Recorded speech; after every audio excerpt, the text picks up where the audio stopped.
Paul demeura 2 années entières au domicile qu'il avait loué. Il accueillait tous ceux qui venaient le voir. Il proclamait le règne de Dieu et enseignait ce qui concerne le Seigneur Jésus-Christ, avec une entière assurance, sans empêchement.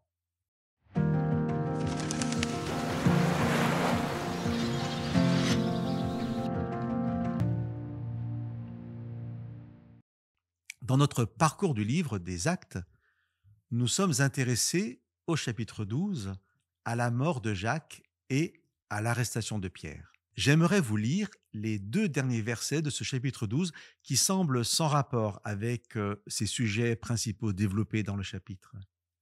Cependant, la parole du Seigneur se répandait et progressait. Barnabé et Saul, après s'être acquittés de leur service en faveur de Jérusalem, s'en retournèrent en prenant avec eux Jean, surnommé Marc. Luc tient à nous rappeler que quelles que soient les circonstances, les obstacles qui existent, la parole du Seigneur se répand et progresse. Une information succincte à la fin du chapitre, un simple petit verset, mais une espèce de fil rouge qui court tout au long du livre des Actes.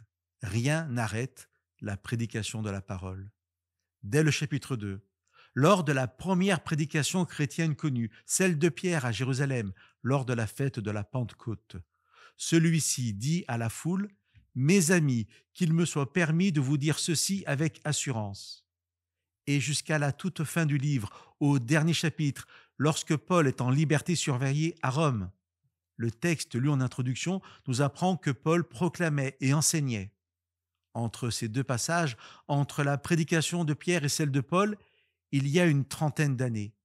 Mais le même mot revient qui caractérise la prédication de la parole, l'assurance. Pierre et Paul prêchent avec assurance. Cette assurance de la parole est une liberté de la parole que rien ne peut arrêter. C'est une vérité pour les 30 années que couvre le livre des Actes et pour les millénaires suivants. Aucune persécution, ni les cirques romains et leurs bêtes sauvages, ni les galères du roi, ni les goulags soviétiques, aucune persécution n'a pu arrêter la prédication de la parole. Non pas parce que les prédicateurs étaient des surhommes, mais parce que la parole est de tout temps puissance de Dieu.